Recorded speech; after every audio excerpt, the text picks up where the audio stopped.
This can't serve you. Come on, get inside. This is 6 yet. It's almost. Get in.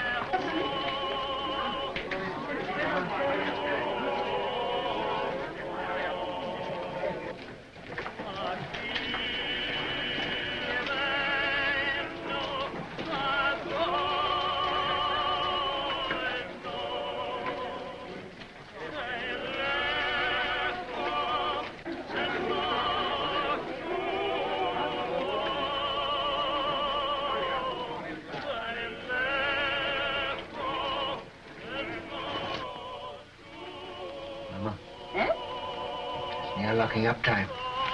The money hasn't come yet. It's a long road from Hamburg. It'll be here in the morning. Yes, but if anything should happen, all that money, 10,000 gulden. Eh? So much this journey? 7,000 in one lump from Prince Lowenstein's agent, and then all the small sums, 10,000 at least. The roads are dangerous. Tomorrow morning it'll be here. Ah, we should be thankful, Mayer. Business is good, eh? Nearly 1,000 gulden since morning. Mama. Eh? That agent. Did you notice him? What? There he sat, sly and smiling, planning to rob this poor old Jew Rothschild. And here I was, so innocent, a little child, a baby, in fact. And there was that fine old clock that his master had sent him to bargain for. Yes. And when at last I let him have it for less money than it cost me, I could see in his eyes how pleased he was that he got the better of this little baby. Sold it under cost? A spat to catch a mackerel, Mama. He thinks he's so clever, and I'm so stupid. Always make them think they're clever.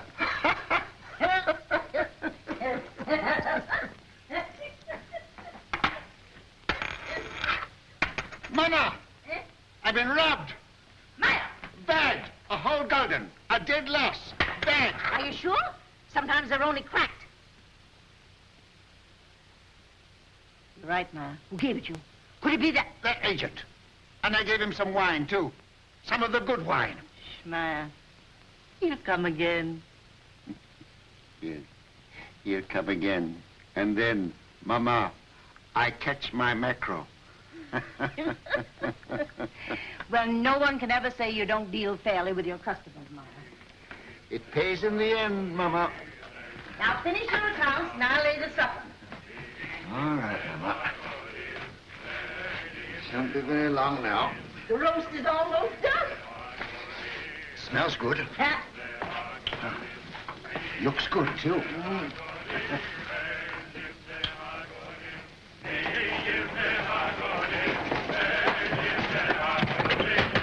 Mama, quick, it's making. Mama, the tax collector. Oh. Papa, the tax collector. He's down the street. Cut guard. The tax collector, boys.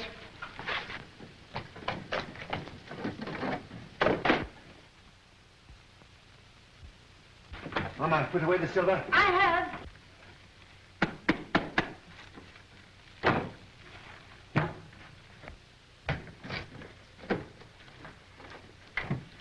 Don't forget my discount book. Oh, run away. What do you know about it? Everything that's in one collector calls. Take those hats off. Here, Mama. Yes.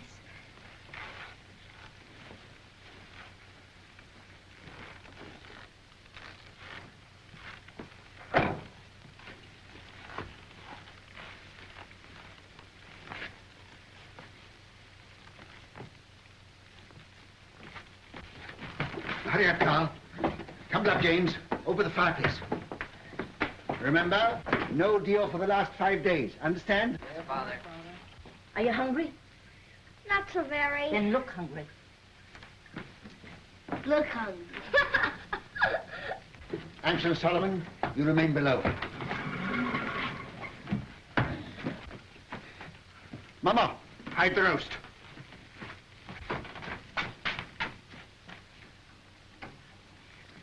Get off, Dick.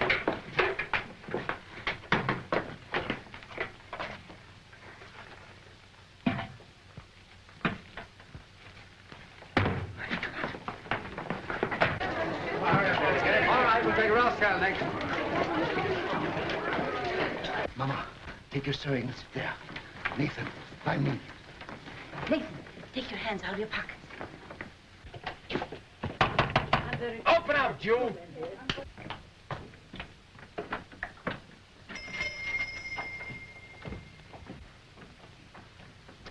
Who is it, Nathan? Now then, Rothschild, Why, it's my good friend, the tax collector. bring out your account book. Certainly, sir. Here it is. I was just looking over it. Things are very bad. I was saying to my poor wife, Gudula, this is our friend, the tax collector. Never have I known such a bad month. No. For 5 days, not one garden have I seen. Customers come, yes, but they don't buy. No. And no one's traveling these days, so my exchange business is worse than nothing. I shall soon starve. Starve, eh? Huh. Something smells good. One of our neighbors must be having a roast. Close the window, Mama. What do you take me for? Now bring out the real books. Real books? Why, Excellency, I don't understand what you mean. Rothschild, you're doing more business than any Jew in Jew Street. You're going to pay 20,000 gulden. 20,000? Oh. Why, a council of the big merchants in the city doesn't pay as much as that. That's another matter. He's outside the ghetto. Oh. He's not a Jew. Oh, if you were going to kill me this instant, I could barely raise 1,000 gulden. Upstairs. That's the house. Pull the beds apart.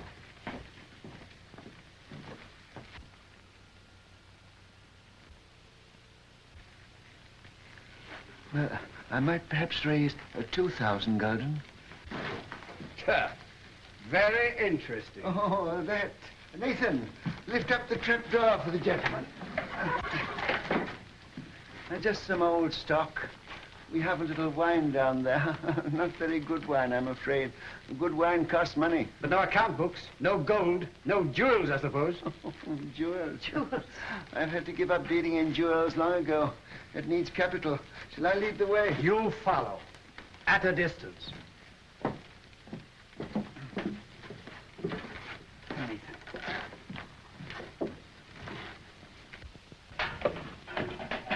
Stand up, Jew boys.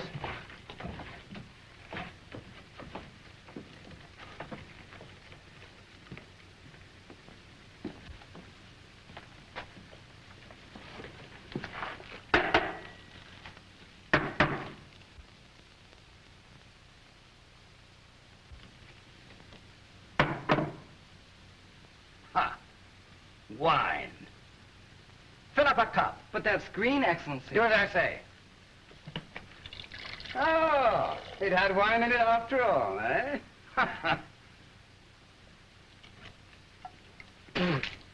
Slop. Yes, sir. That's what we drink. Ah. But there's some here that father keeps for his special customers. Won't your Excellency try it?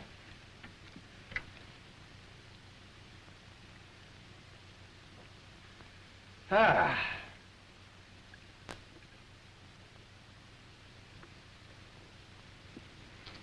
Huh. You old fox. It's good. Your Excellency does us honor. Rothschild, apparently you've been telling me the truth. So do you know what I'm going to do? No, Excellency. I'm going to charge you 20,000 gulden just the same. But I can't do it. There's not that much money in the whole ghetto. Rothschild, you'd like to pay only 2,000 gulden again, wouldn't you? Yes, Excellency.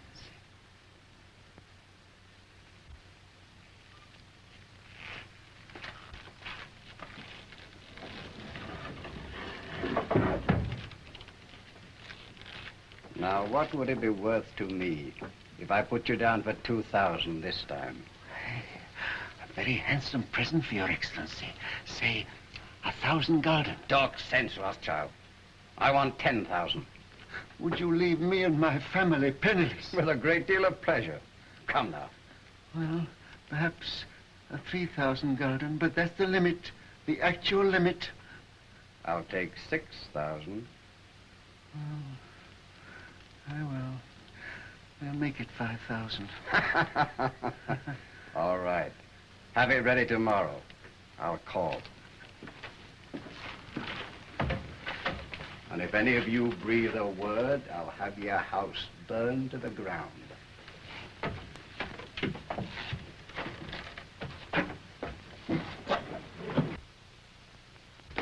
Boys, you did well. Nathan, you're a smart lad. That wine, Mama, you should have seen him.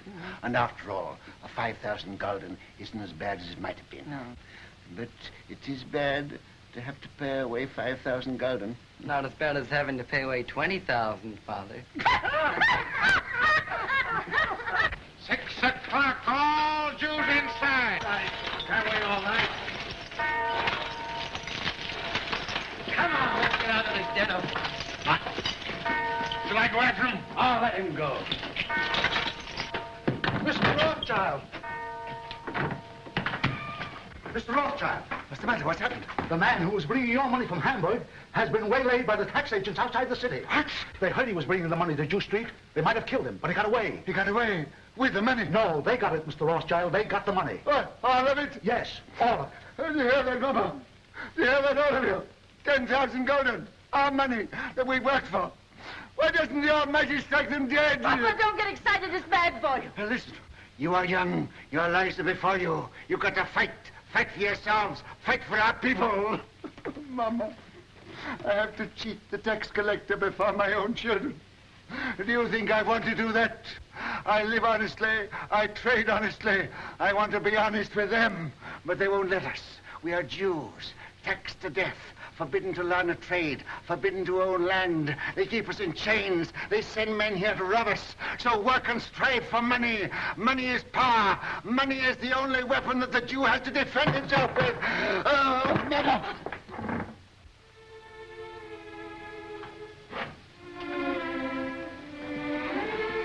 Come, he wants to speak with you. All of you.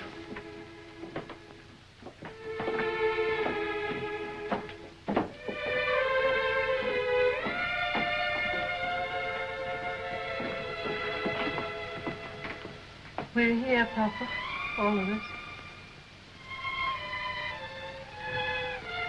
My sons, when I go, I leave you in your mama's care. She is wise, far wiser than I, and good. Do always as she says, and you will grow rich.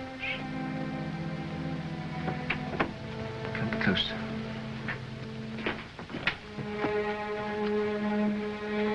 Much money is lost through sending gold by coach from one country to another. In times of war, it is seized by the enemy. In times of peace, by thieves. You are 5 brothers.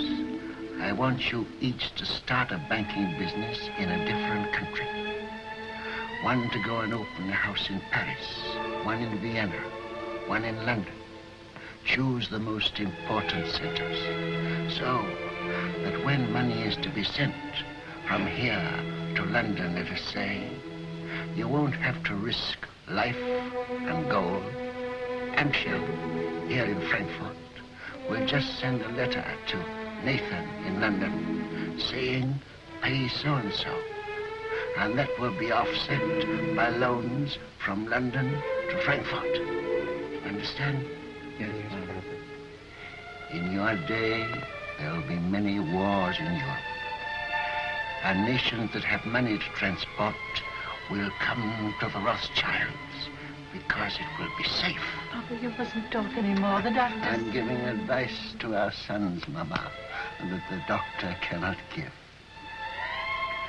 Remember, unity is strength. All your lives you must stand by one another. No one brother must be allowed to fail while another brother succeeds.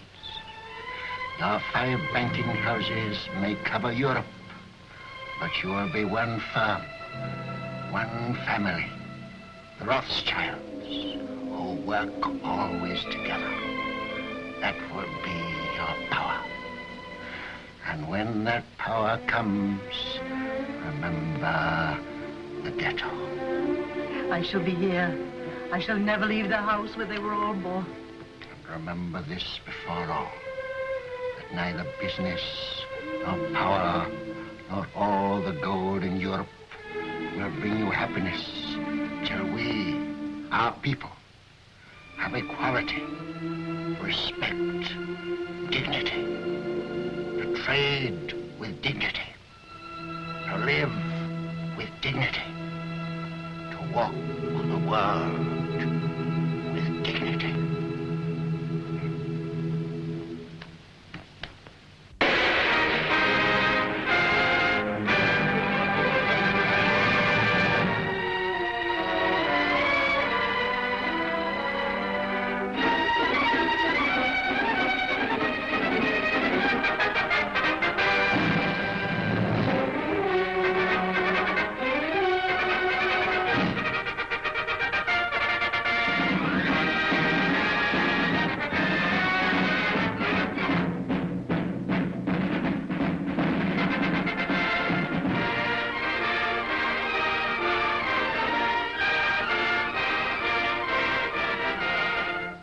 If Napoleon is to be beaten in the East, we must have 15 million florins immediately, and more later. I think it can be done, Prince Metternich, but I shall have to consult with my brother Nathan in London. Come, Solomon, can't you decide now? Your Highness is aware that the Rothschilds work as a family, and we have made Nathan our head.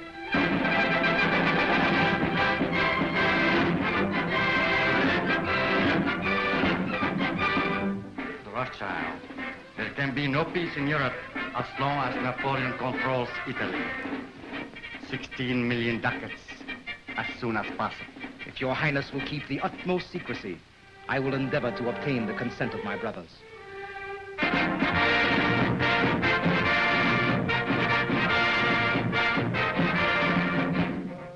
You must realize, Monsieur de Talleyrand, how difficult it is for the Paris House of Rothschild to help the Allies against Napoleon. My dear Monsieur James, I will be as secret as the grave.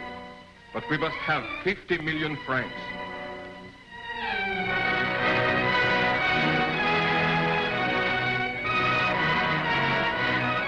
Your visit honors our house, Count Ladrums. Quite aware of that Ansel Rothschild. I wish no one to hear of it. Only necessity brings me here. The armies of Napoleon are already in Prussia. We've got to have 5 million gulden to drive them out. I will consult my brother. Ah, that's nonsense. It is an unbreakable rule, Your Excellency. The House of Rothschild never participates in a deal of this importance without the approval of all the partners. When that is impossible, my brother Nathan in London is permitted to make a decision.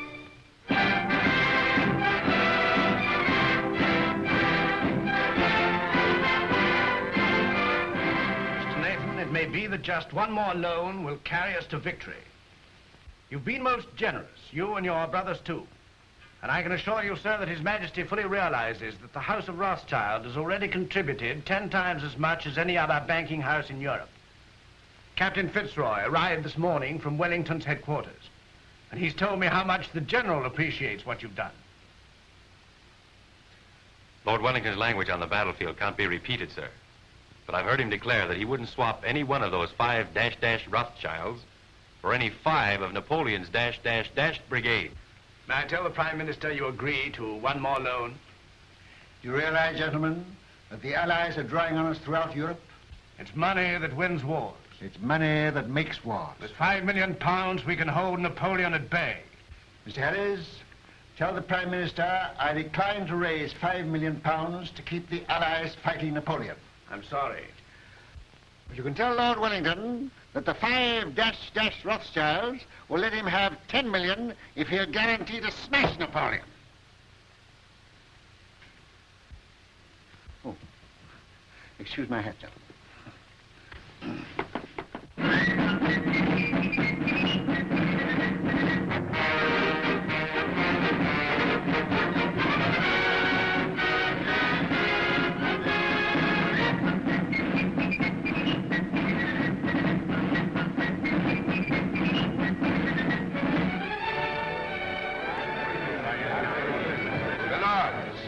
Gentlemen, once more England is indebted to her greatest soldier.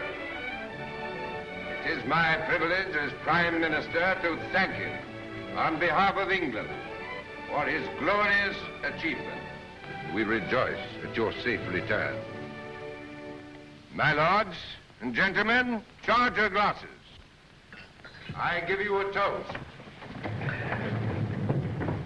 His Grace, the Duke of Wellington.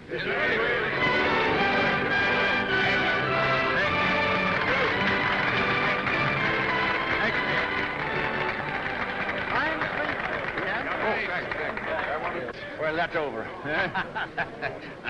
Empty. Who's got some snuff here? Yeah. England's greatest soldier. Yeah, that's all right. May I shake your hands, Your Grace?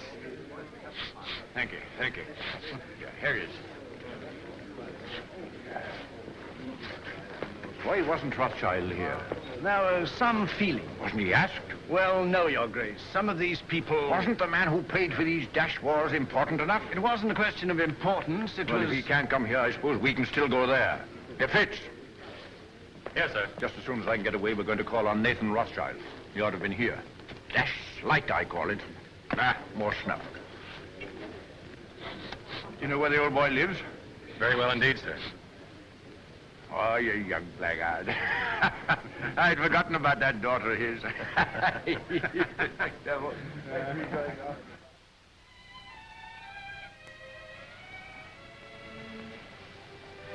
Darling, No, I'm not sorry. Not in the least. neither am I.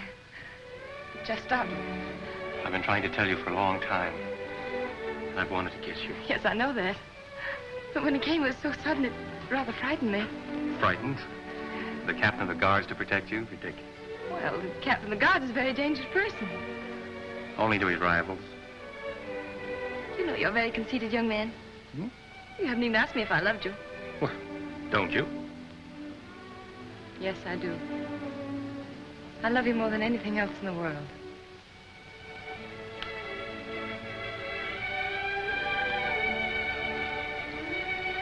And then tonight, after I've tucked the Duke into bed, I'll call on your father. My speech to him is all ready. I've rehearsed it not less than 1,000 times. To trees at night, to guns, even to horses. I haven't gotten a refusal yet. I'm afraid it's not as simple as that. Some of those horses were pretty difficult customers. It's no use, darling. You're just dodging the real reason. You're being sweet and thoughtful again. But you're not making me forget that you're a Gentile and I'm a Jewess. Think of the shock to our families. This is no longer a family matter. Spitz and Julie.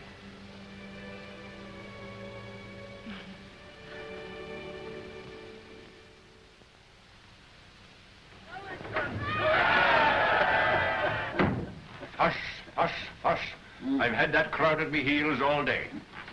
If they had any sense, it's you they'd be following around, not me.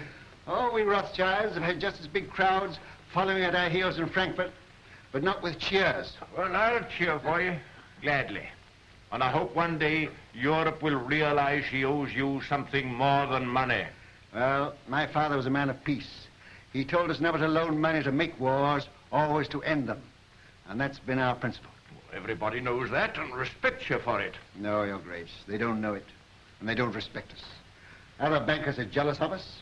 The man in the street thinks we're just Sherlocks, and Europe hides its head for shame because it borrows from the Jews. I suppose you know it's that Prussian fellow, Count Lederans, that's responsible for that rot. I know. He hates me and all my race. He's a proper jackass, Rothschild, and he ought to be hanged. I must admit that the same happy thought has occurred to me more than once.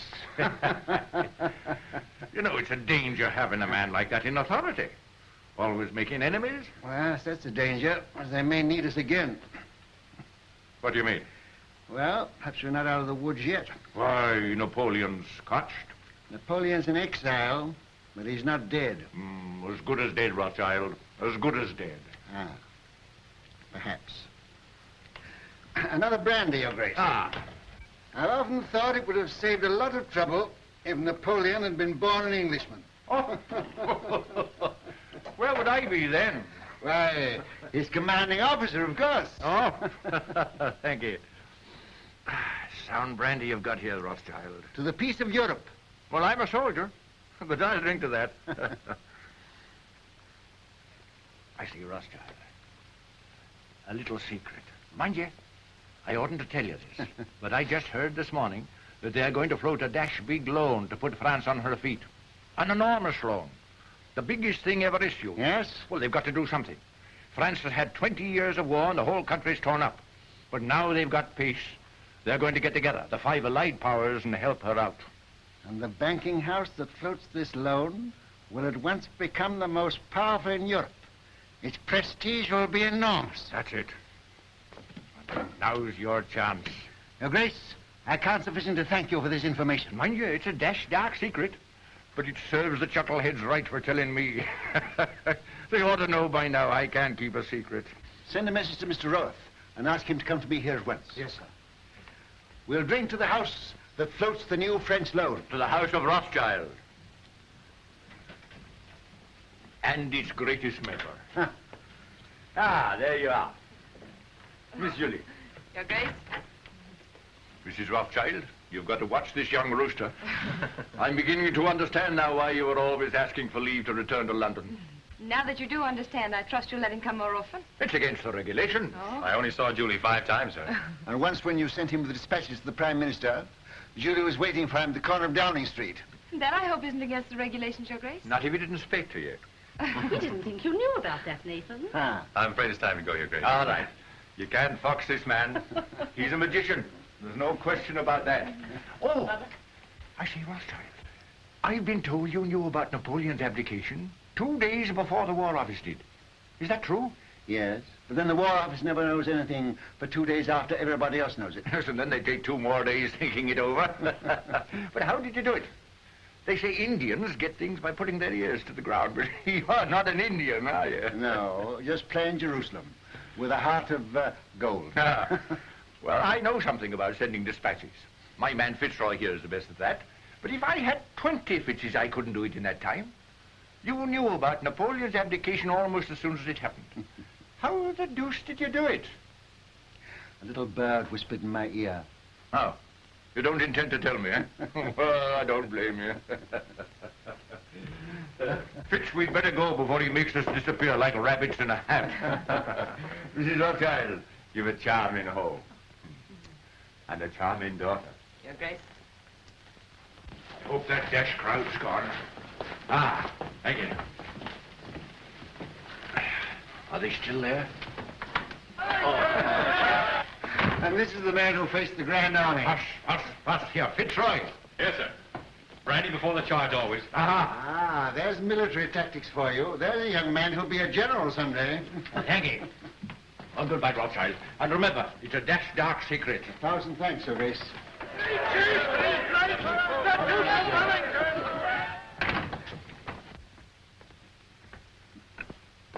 There he goes, longing for the peace and the quiet of the battlefield. Yes, sir. Mom, I ought to be very happy, but I'm not quite. What is it, dear? Fitz says it's nobody's business but ours, just his and mine. But it's his wretched family I'm thinking of.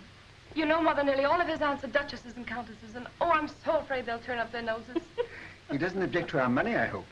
No, he says he's willing to overlook that. Oh, I'm glad to hear that. Father, please don't think of Fitz like that. Please don't. You're hurting her, Nathan.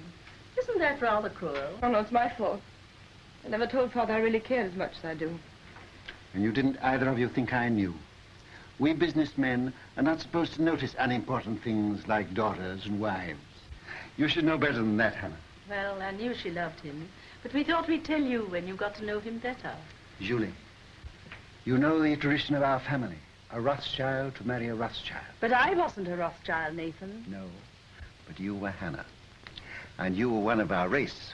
That's what frightens me, Mom. These dreadful prejudices. Could we bear it? Could Fitz bear it? I won't pretend, Julie, that I wouldn't rather you married one of your own people. It's a cruel barrier. Yes.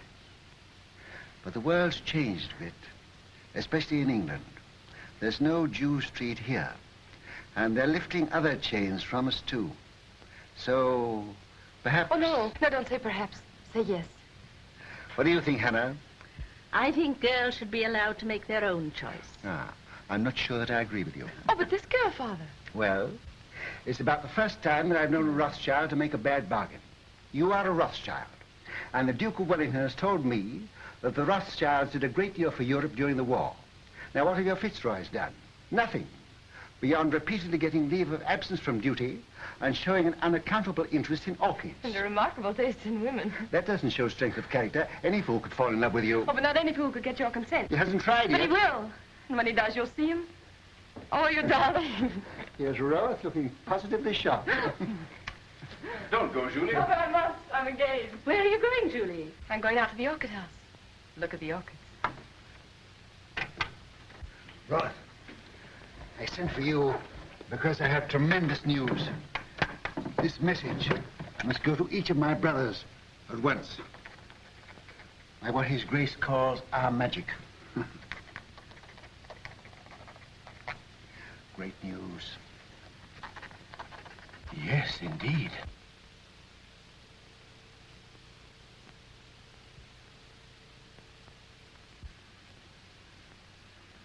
Let me have the earliest possible dates on which all private loans can be recalled. Give instructions to grant no more private loans until further notice. I must know at once the exact extent of our available capital. The most important deal the House of Rothschild has ever attempted.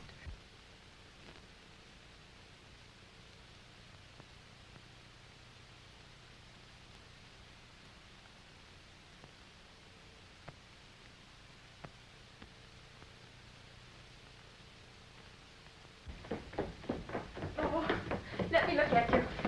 Oh, you really look so very nice. I'm sure I don't know how they could refuse you anything you asked. I'm not depending entirely on my profile.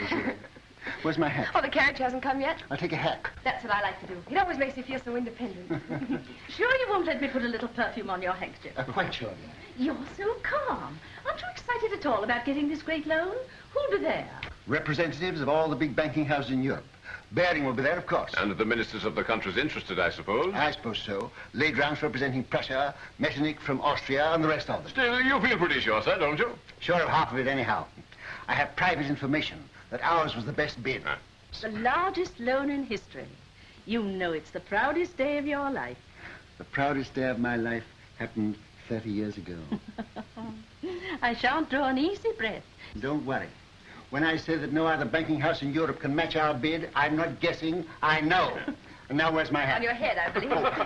Where it should be. Where it shouldn't be in a lady's presence. I beg your pardon. To Downing Street and victory. Goodbye. Goodbye, Father. Good luck.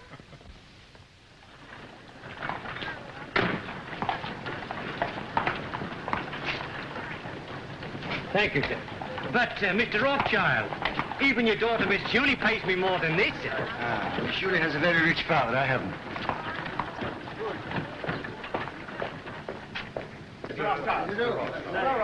Mr. Gameler. Mr. Rothschild. How do you do? Very well, sir. How are you, Rothschild? Hello. Am I too early or too late? Early. They're still in the conference room. My lords and gentlemen.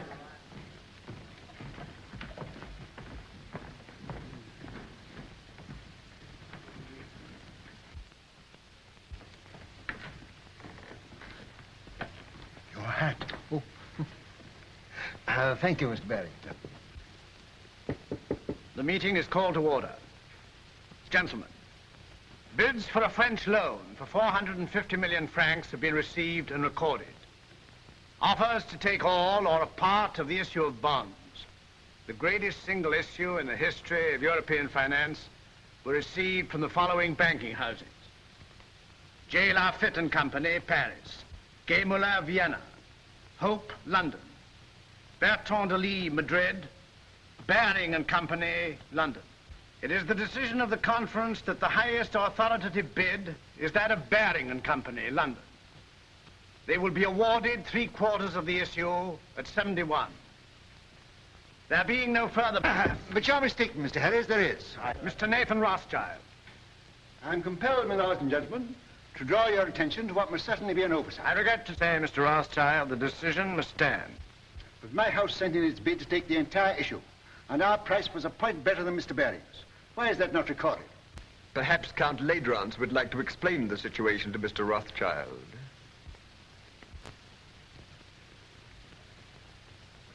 Your Excellency. Your bid was received, Mr. Rothschild. But to put it as delicately as possible, it was thrown out, shall we say, on a technicality. A technicality? What am I to understand by that? You are at liberty to give my statement any interpretation you choose. You mean, in brief, I am a Jew? Likewise, in brief, I do. Gentlemen, I must accept your decision.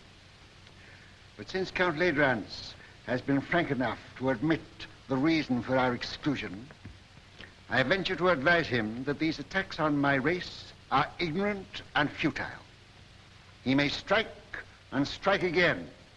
A Jew falls, 1,000 are wounded, but the race lives on. For unfortunately for His Excellency, we are evidently eternal.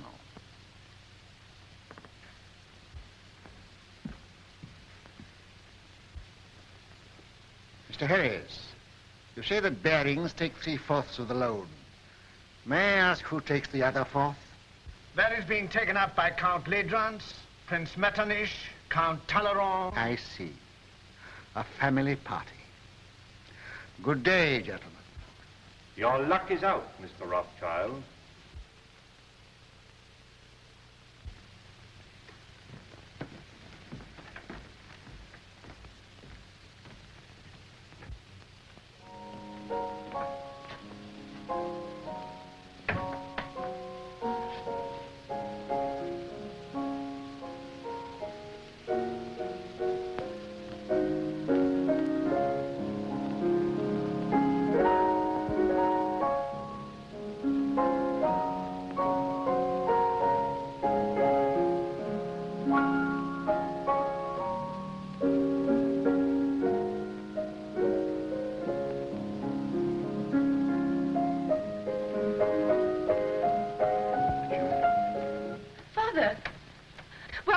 News. How stands the House of Rothschild? Well, they've been throwing stones at it. And I'm afraid some of the stones went wild and hit you, Julie. What do you mean? I've just come from a meeting of men in society, the kind of society to which Fitzroy belongs. And they stoned me because I'm a Jew. Fitzroy isn't that sort. Julie, you must give him up. Give him up? I can't. I know best. But you don't love him, I do. Will he continue to love you? Father, this isn't like you. You've always fought for what you wanted and got it. Well, perhaps I'm a fighter, too. This fight's been going on for 2,000 years. But things are changing. You said so yourself. I was a fool. I thought we'd swept away these prejudices, but I was a fool. Fitz knows what he's doing. We've talked this thing all over. We're ready to face the consequences. While you're young. But what are the years to come? There's no one else in the world for me but Fitz, and I won't give him up. Well, Nathan, what is it? They didn't outbid you. Yes. My bid was thrown out on a technicality. A technicality? Because I'm a Jew. But they did me a great service. They showed me just how they were going to behave to Julie if she married into their set. You'll do as I bid you. I'll try, Father. Nathan, what have you said to her? You can't ruin their lives. No, I'm going to save them. Hannah, she mustn't continue to see this man. You must get her away. But where? Take her to Frankfurt and take her at once. Excuse me, sir. I heard the result of the meeting and came to offer my sympathy. Oh, thanks. If you have any spare sympathy, you might keep a little in reserve for Baring, Ledrance and Company. I don't think they need it, sir. No, they may later. Do you realize that Ledrance, Metternich, Talleyrand, and the rest of the party are taking 1/4 of this loan without a penny between them? But they'll make millions on the rise. Ah. He's tired. Perhaps I'd better call again later. Ralph, if you could buy government 4% bonds at 60, would you pay 74 for them? No, sir. Would you, Hannah? Goodness me, no. I thought not. Nathan, what's in your mind? Murder. Hannah, I'll tell you exactly what's in my mind. And this may interest you, too, Rolf. Baring and those others headed by Ledrance are taking this new loan at 71. On the first of the month, they're going to offer it to the public at 74. It pays 4%. But there is already in existence a previous government bond which also pays 4%, of which we have a large holding. Yeah. This bond is now selling at 73. Hannah says I'm tired, but I'm not too tired to realize that if the public can buy one government bond for 73, they won't buy a new issue bearing the same interest for 74. That's true, sir. But Baring and the other bankers will run up the old bonds, and when they rise to about 75... I know what you're going to say. They'll make the old ones rise, and then launch the new ones a point lower, and the public rushes in. Quite so, sir. But suppose there is no rise. Suppose somebody pricks the balloon and it doesn't go up. Suppose before they can run it up, somebody else begins to run it down. Suppose by the first of the month, these old bonds now selling at 73 should fall down to 63. Then they couldn't possibly launch the new loan at 74 because nobody would buy it. No. And Baring and Ladrans and his little band of bankrupt brigands will wait for it to go up. But suppose instead of going up, its tier goes down to 55, to 50, to 45, to 40, why they'll never be able to launch the loan at all. And by God, that's where it's going.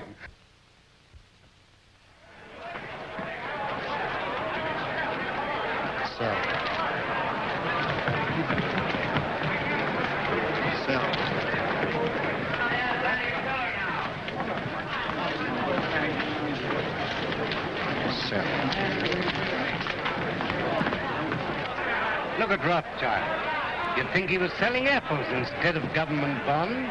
Bonds are now at 53. All right. I'll keep on selling till I tell you to stop. You're creating something like a panic on the exchange, sir. I know. What kind of a flower is this that Hannah gave me this morning? I don't know, sir. Very pretty. It smells nice, too. Mr. Rothschild, do you know what you're doing to the market? What have you heard? My dear fellow, I don't hear things. I just imagine them. You know what kind of a flower this is? No. 52! 52! That means I'm down about 25 million francs. And you the same, Ladrans. Can't something be done to stop him, Baring? You're the biggest banker in England. Are we all to be ruined by the gymnastics of a dirty Shylock? I've thrown the entire resources of Baring's bank into the pool, but I can't stop it. He's got us on the run. Right. I bet you half a crown that Baring makes straight for this post within 2 minutes. I'll take you, sir. I'm tired of losing money. I'd like to win some.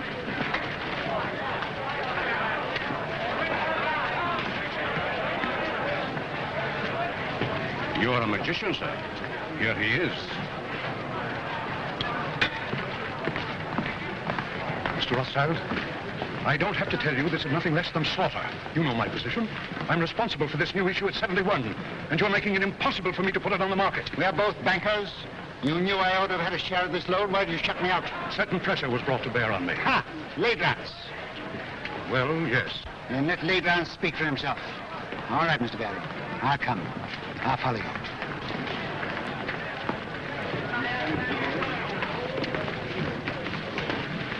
About how much has this thing cost us up to now? About £5 million. All right. We'll make 10.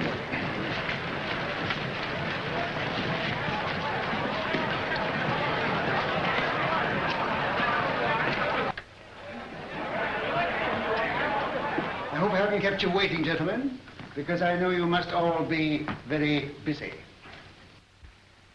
We sent for you, Rothschild, to make you an offer.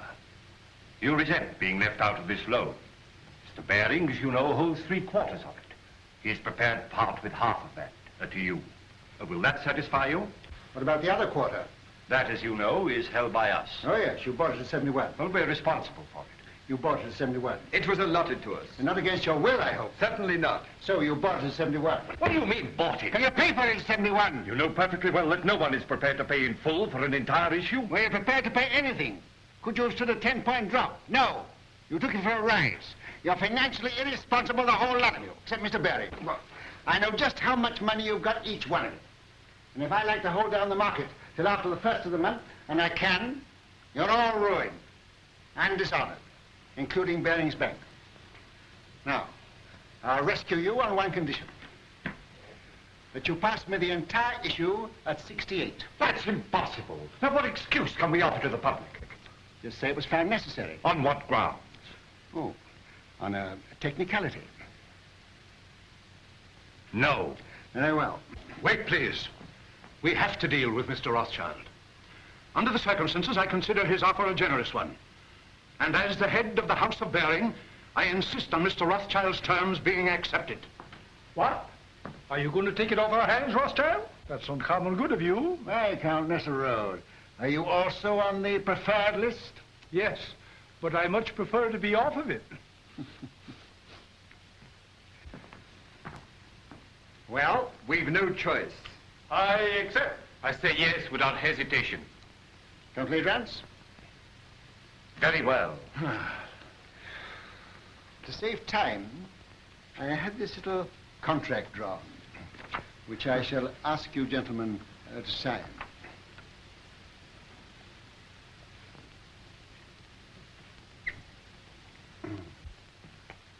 You seem to have been very sure of yourself.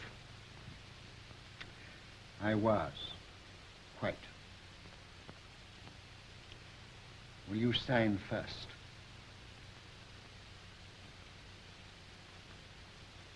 $49.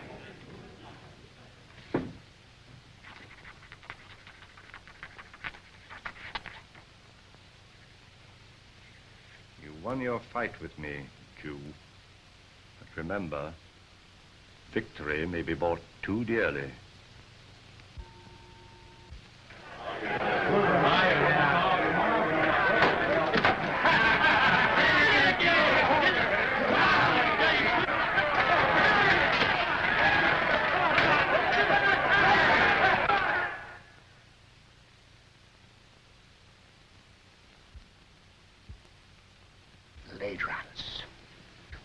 What are you going to do, sir? I'm going to Frankfurt.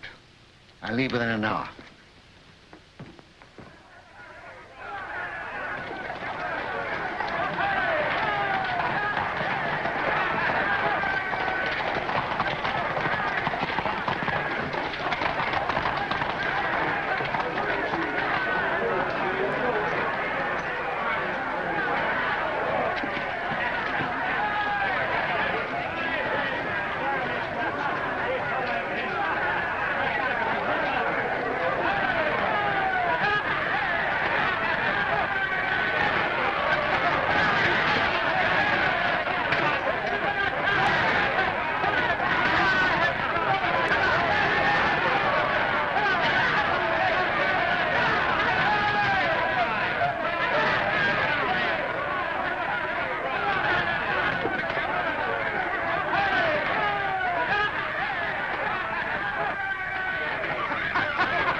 Come, Mama. You know the doctor's doing everything he can for you. Yeah. You must remember, Mrs. Rothschild, you are 88 years old, and I can't make you any younger. I'm not asking you to make me any younger. I'm asking you to make me older. She's better. She's insulting people. There's nothing the matter with her. Just nerves. Nerves! Do you think I'm afraid of that rabble? I've had 88 years of this, and I'm not dead yet. But we want you to come away with us for a few months. You're not safe here. I was born here, and I'll die here. And that won't be soon, either. I'll live a dozen years yet. Nathan, you ought to know enough about bargains to know the Lord isn't going to take me at 88 when he can get me at 100. Well, Nathan, what's brought you here all of a sudden? He came to see his wife and family. What have you been doing that girl of yours? She goes mewing about like a cat that's lost her kittens. She needs a change. She needs a husband, that's what's the matter with her. What about one of the Goldschmidt boys? I'm afraid Julie has ideas of her own. Then leave her alone. She's no fool.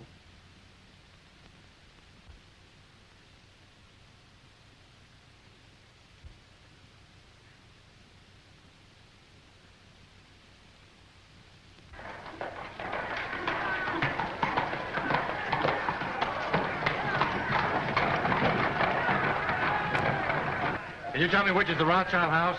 Yeah.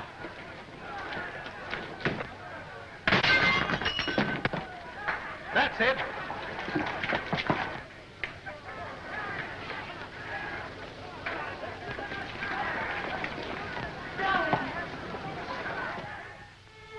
What's the use of our pretending? I don't pretend to Father. He knows exactly how I feel. But you see, darling, he's determined too. But you know we can't give each other up. Sending you away from me only makes matters worse. Did you tell him you'd give me up? I told him I'd try. I don't seem to be trying very hard, do I?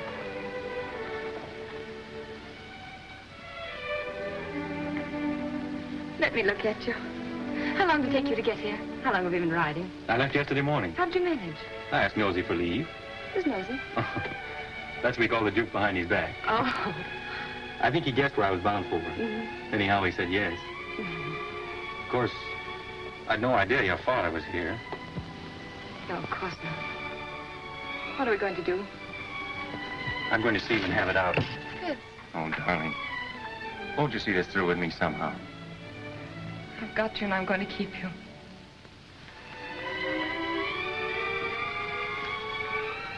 Then will you be very brave? A soldier. And wear this ring.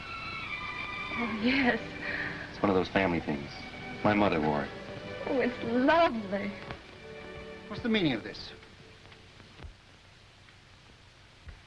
Father, Fitz has only just arrived. I saw him and brought him in here. Does your mother know? No. No, nobody knows but us. Why are you here? You knew my wishes? I came here for the same reason you did, sir. I heard there was trouble and Julie was in danger. Go to your mother. I'd rather stay and hear what you have to say to Fitz. Please go, Julie.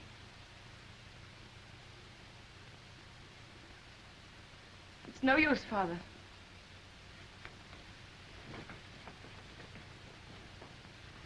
I had a good reason for keeping you and my daughter apart. I desire that you respect my wishes. If Julie weren't agreeable, I wouldn't be here, sir. But her happiness is involved as well as mine. Unfortunately, we differ as to where her happiness lies. What has changed your attitude toward me, sir?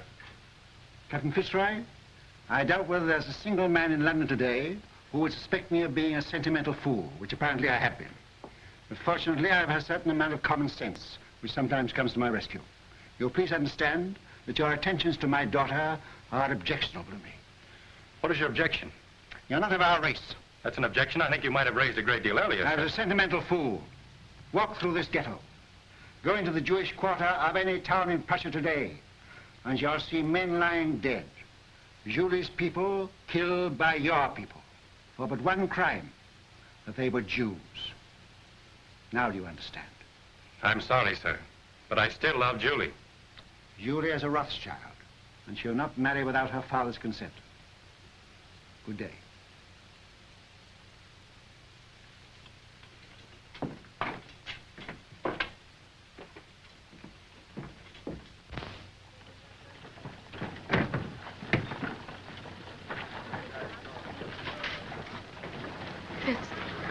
Fitz, no matter what happens, no matter even if what Father says is true, I love you.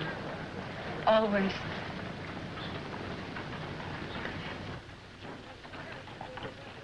The Jews of Prussia know that this uprising is the direct result of your quarrel with Ladrans, and that has made them bitter against you. Fools. Nathan has done more for the Jews in England than any man who ever lived. England isn't Prussia. Ladrans has his agents everywhere. They spread lies and propaganda. You've got to put the screws on. Money is the only screws we have. And now, with Napoleon in exile, Ladrans and the Allies need us no more. It's queer, isn't it? We fight for the peace of Europe, and with peace, we lose our power. Well, you've got to do something. They burned down the Levy's house last night, and they burned down this one if they dared, but they're afraid of me. You tell all those kings and ministers you feed that if they don't stop this outrage, you'll stop their pocket money. If I thought Ladrans would listen, if I thought I could make him call off his dogs, I'd go to him. But now, don't worry, Nathan, and make yourself sick. The Lord isn't going to desert us. So take a rest. Leave the work to him. If there was only some way you could handle Ladrans. For the sake of our Jewish people, I think you should go to him, Nathan.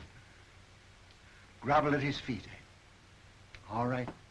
If you think so, I'll go. He must have his price, and whatever it is, I'll pay it.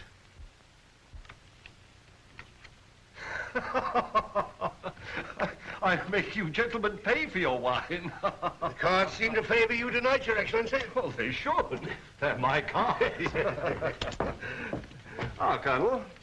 Any news? Good news, Your Excellency. Dresden, entire ghetto reduced to ashes by fire. It is estimated that 5,000 Jewish refugees crossed the border into the Netherlands. I have dispatched 3 agents to The Hague to stir up the populace there. Frankfurt. The citizens stormed the ghetto and fired 2 houses. A serious pogrom was prevented by the arrival of the Civic Guard. Who ordered out the Civic Guard? The Burgomaster, but he won't interfere again. We've explained Your Excellency's campaign. That's splendid news, Colonel. I have still better news for Your Excellency. Yes? Nathan Rothschild is in Frankfurt. He arrived from London last night. If he tries to leave, I want him arrested at the border and brought to me here. Yes, Your Excellency. Upon what grounds? Make your own grounds. Yes, Your Excellency. The House of Rothschild. The house with the red shield. I'll make it red.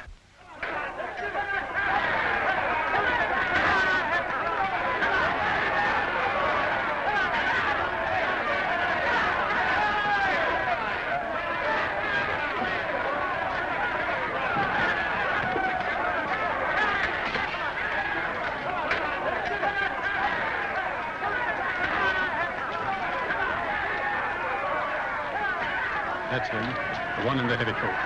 Goodbye, sir. And I promise you I won't come back without an agreement from Ledrans to stop this Pope, whatever the cost may be. May God be with him. Send word to stop his carriers as he starts to pass through the city gate. Seize him and place him under arrest. Quick. Mr. Rothschild! Mr. Rothschild! What is it, Schumann? This message just arrived at the office, sir. It's from Mr. Nathan. Me? Yes, sir.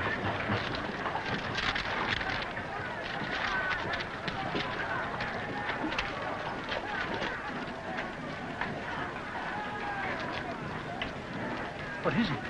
Napoleon has escaped from Elba. The French are rallying to his banner by thousands. This means war. Another war. Now you can go to Leighton's. Now he needs you. And we'll have to see him. No, I won't go to Ledrans. Ledrans will come here to the ghetto. Michael, bring my baggage back. I'm not going. Very well, sir. Of course, Wellington, I'm Prime Minister, but you're the idol of the people. My dear fella, I'm going to retire quietly to the country, surrounded by me dogs and me books and... Yes? For his grace. Ah, for me, eh? Will you excuse me? Yes, yes, yes. Oh! That blasted little Corsican is back. What? Ledrans. I gave orders not to be disturbed. It's important, sir. Word has just reached us. Napoleon has escaped and is in France mobilizing his army.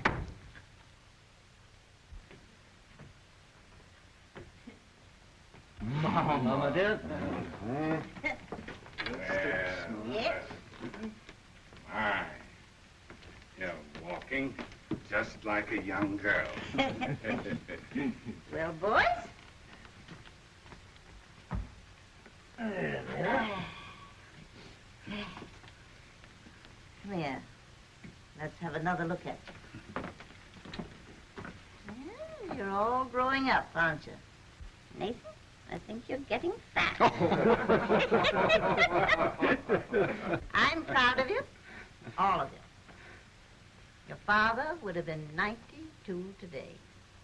Ours is the richest banking house in Europe, and we're still being kicked.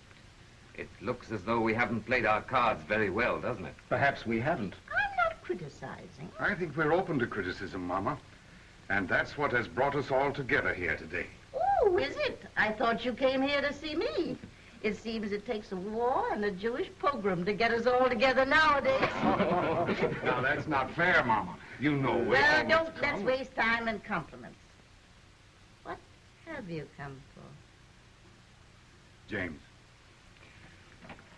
Nathan, you run the English house, and so you have the sea between you and trouble. But we, Carl and Solomon and Amschel and I, are here in the furnace. I know. And with Napoleon on the map again, our position is intolerable. Napoleon will be in Paris in a week, with the whole army rallying to his banner and deserting Louis. Napoleon's soldiers must be paid, and if he can't borrow money, he'll take it. Has he suggested a loan? Yes. He sent for me as head of the Paris house. I went to see him in Lyon, and he made a definite proposal. Now listen, Nathan, before you give an opinion. We've issued 450 million francs worth of bonds for a government which started packing at the first blast of a bugle. Napoleon guarantees the payment of these bonds down to the last centime, and on future loans he agrees to double the interest offered by his enemies. What have the Allies to offer us? From the simple standpoint of business, we shouldn't hesitate a day longer. A refusal to support Napoleon means not only the probable loss of a murderous sum, but James's Paris business, my Naples business, will be wiped out like that. And Amschel's and Solomon's are in great danger. It's no longer a question with me. We should support Napoleon. As far as I can see, the Allies seem to be under the thumb of a tyrant from Austria and a scoundrel from Prussia. Metternich and Leidrans. Mama has said we are still being kicked, and she's right. For a quarter of a century we have stood with the Allies, and apart from what we've got out of it personally, houses, fine clothes, carriages, as Jews, we are just where we started, in the Jew Street, waiting for the change to be put up. I agree with the others. We've got to transfer our support to Napoleon and start over again with him. Well, son? You're right, all of you. And every word you've said is true. But still, we must fight Napoleon. Why? Well, because we're the Rothschilds. For the time being, anyway, we're something more than 5 rich Jews looking for the main chance. We know, the world knows, that until Napoleon is gone forever, there can be no peace in Europe for Jew or Gentile. You can't deny it, any of you. We've got to take the risk. We've got to swallow our pride, to stomach our resentment. We've got to go against every normal, selfish impulse in us and do what is right for the world. We can go hand in hand with Napoleon and spread this war over years.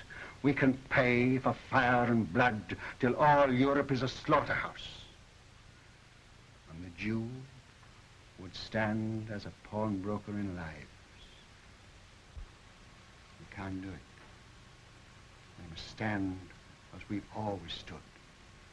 Not for war, but for peace. And if we all go down, we'll go down with honor. We leave no shame anywhere. My son, that is what your father would have said. You're right. I agree.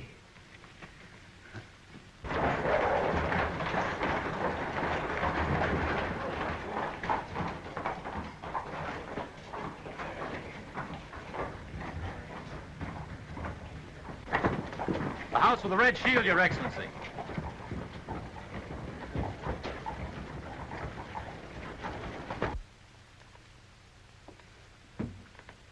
The Philistines are upon us. Who is it? Metternich, Talleyrand, and Leidrans.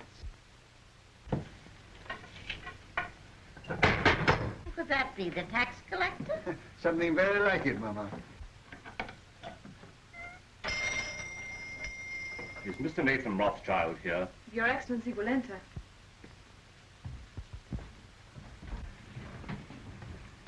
Lords, this is a great pleasure. But how did you find your way?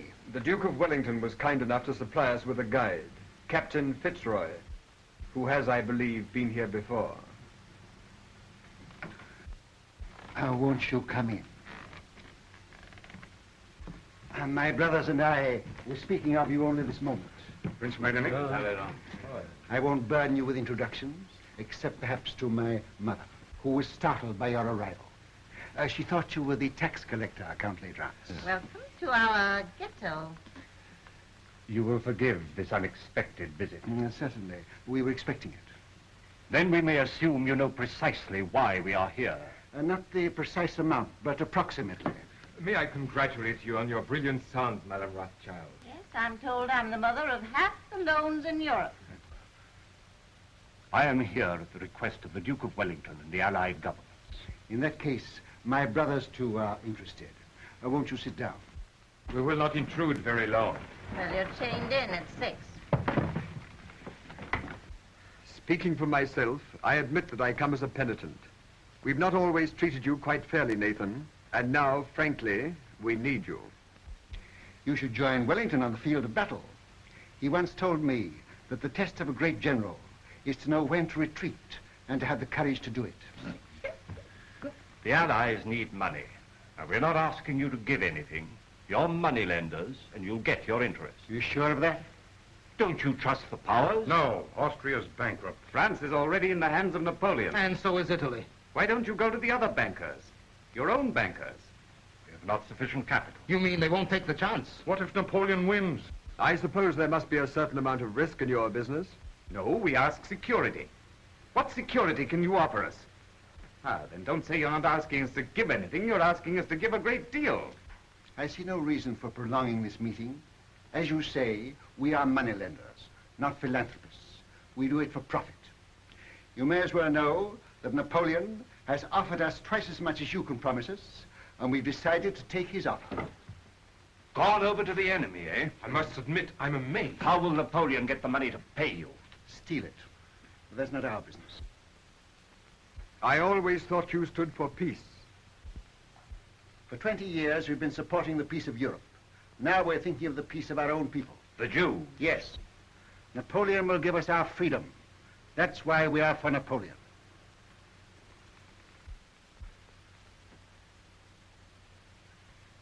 Is that your only reason for deserting the Allies? I resent being cross-questioned by you, Count Ledrans. I think His Excellency was about to make a proposition. Oh. Well, if we gave you all the freedom that Napoleon could give you, would you then be willing to sacrifice the financial advantage of his offer? Count Ledrans, we are moneylenders. Come, Nathan, after all these years... What do you offer? What do you want? Brothers, may I speak for you? Yes, of course. We require an agreement, a treaty, signed and guaranteed by your governments, giving to our people absolute freedom. In this agreement, they would lose their chains. They would have the right to follow any trade, to own land, to live with respect, and... You remember what our father said, Mama? To walk the world with dignity. I fear we will have to lay that before our respective governments. You are your respective governments, and you know it. The day this agreement is signed, the resources of the House of Rothschild will be at your command, and not before. Very well, we accept.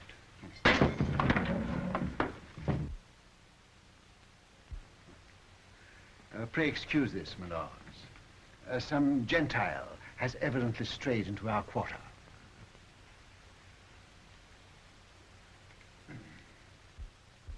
Goodbye, Granny. Goodbye, my precious. Goodbye, dear. Who's got my hat? Oh, here you are, Father. Oh.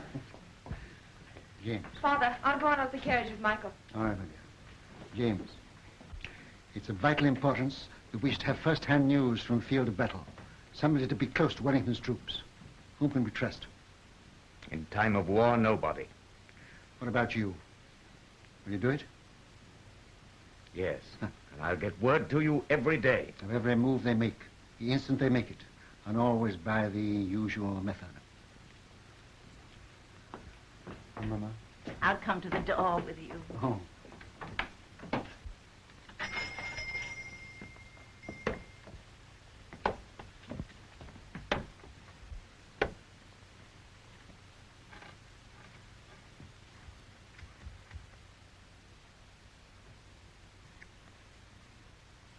won't let it be a long war, will you? It shall be just as short as our money can make it.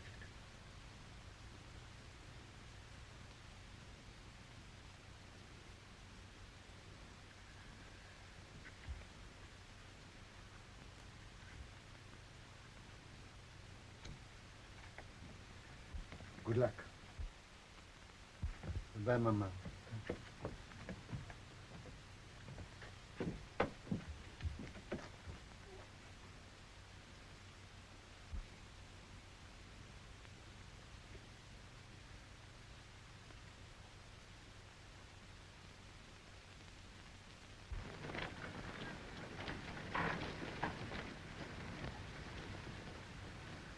It's a horse, dear.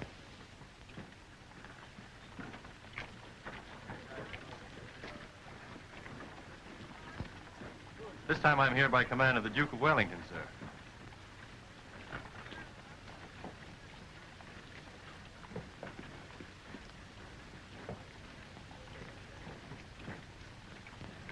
Give me the ring quickly. Darling.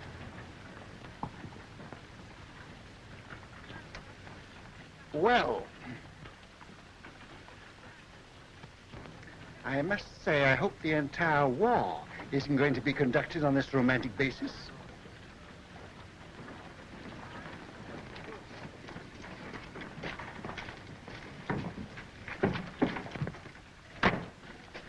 Seven Fitzroy, I give Napoleon 100 days, no longer. If at the end of that time you're still alive, and you seem to be the type of young man that can't be killed, you can come and talk to me in London. Thank you, sir. I shall count the days.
Nathan, the Times says there's a rumor that the stock exchange won't open today. I wish it were true, but it isn't.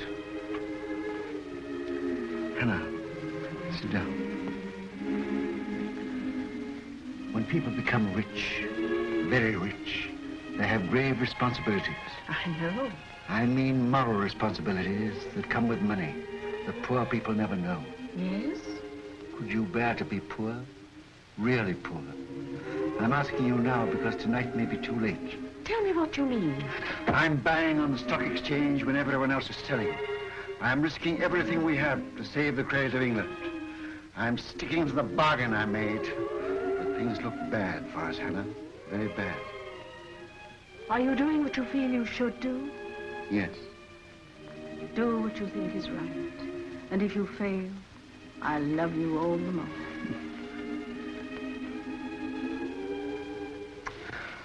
And whatever happens, with your love and your flower in my buttonhole, I'll still be the richest man in the world.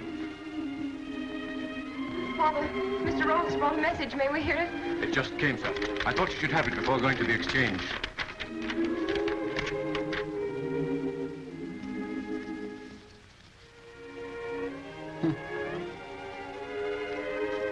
Napoleon has thrown entire Grand Army against Wellington. James. Worse and worse.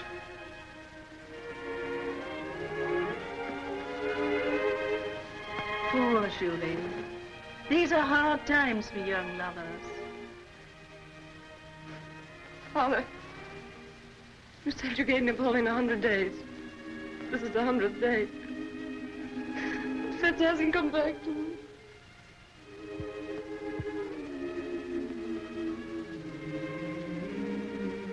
Remember, I am a magician. My day may be over, but I know there's a message of love and hope on its way for you.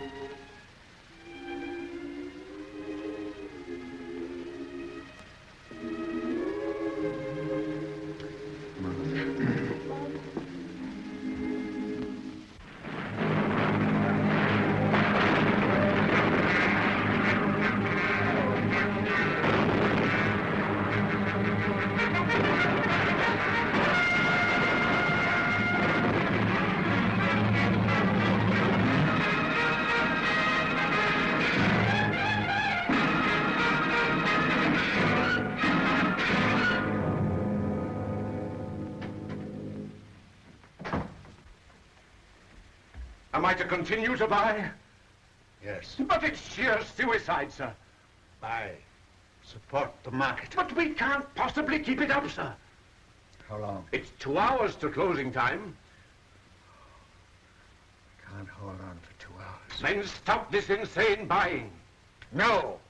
I made a deal with Ladrans and the rest, and I won't go back on my word. Buy till we break. But do you realize, sir, that you're holding more than any man ever held in the history of the stock exchange? We've picked our horse. We'll back it till it drops. But here are messages from your brothers begging you to hold back. You're alone in your judgment. I am blind. Where will Europe be if England is bankrupt? And if I can't hold the market, England's credit is gone. But no one man can hold the nation's credit single-handed, Mr. Rothschild. One man can try. I'm fighting in the only way I can fight, with money. I'm giving all I've got to give for the peace of Europe. And whatever other Englishmen do tomorrow, I buy today. Mr. Rothschild, forgive me, but while rumors reach the exchange that Wellington has been defeated. It can't be true. I should have heard long ago. We owe so much to you. Will you do one thing more? Come and show yourself on the exchange. They say you're ruined and dare not face the music. There's a wild panic. Your presence may steady the market. I'll come.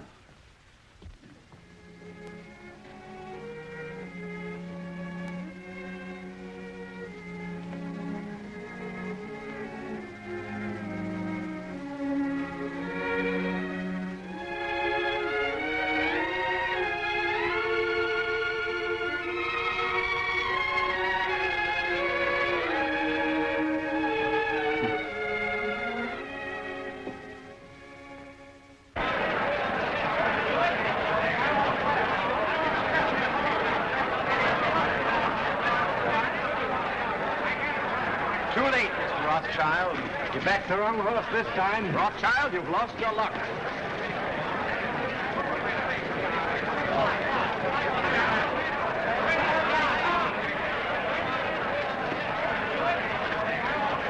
Michael.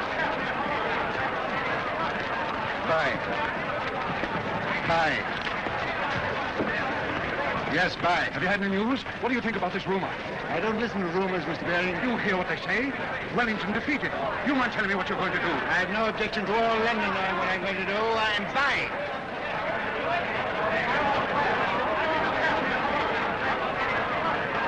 Mrs. Rothschild asked me to give you this.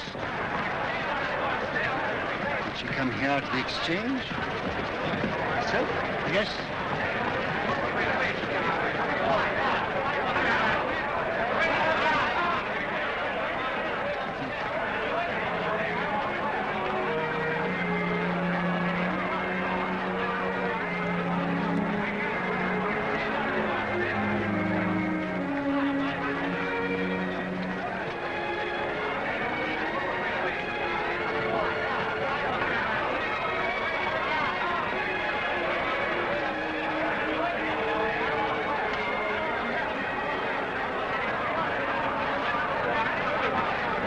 Look at Rothschild. Did you ever see such a cold-blooded fish?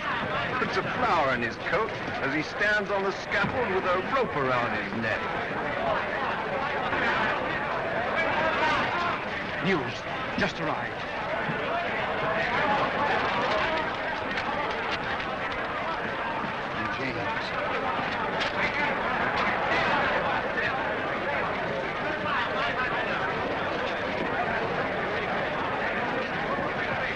Britain victorious at Waterloo.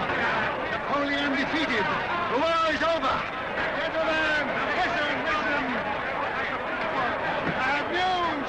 News from Waterloo. Napoleon is beaten. You've been over fine. Don't play tricks on us. It is true. Wellington has won at Waterloo. Where? How did you get the news? Yes, how did you get the news? I carry a pigeon. By pigeon post from the battlefield. Now you know our secret. Now will you buy? Buy with every security you have. Buy without security. Buy with your clothes on your back. Buy.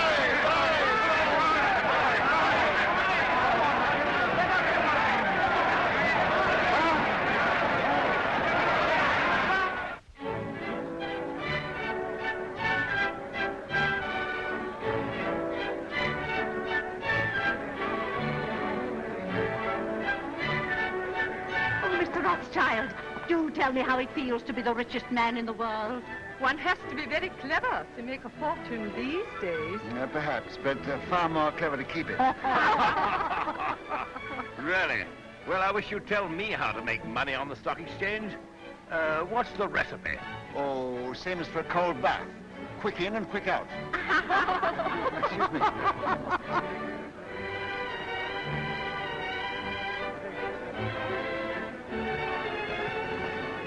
Take your hands out of your pockets.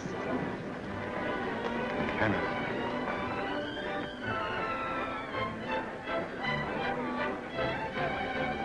Strange, isn't it? If young people like that should be just as interested in romance as you and I. May I congratulate you, young people? Thank you, Your Grace. Nathan, you're worried about something. Yes, Hannah, I am. I'm confoundedly worried. What is it? Well, Mr. Rothschild, my congratulations. Harry, George, just the man I wanted to see. I'm very worried. Which knee do I kneel on when I go before His Royal Highness?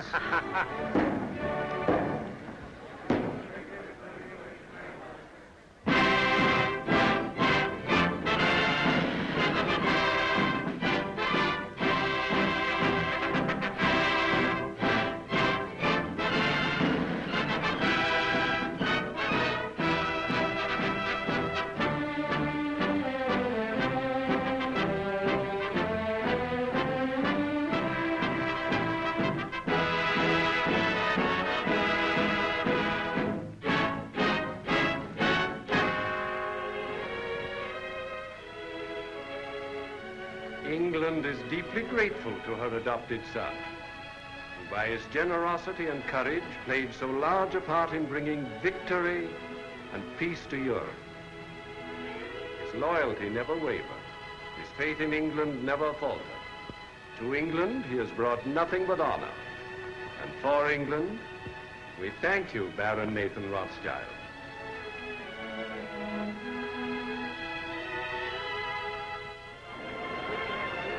Hannah, I used the wrong knee.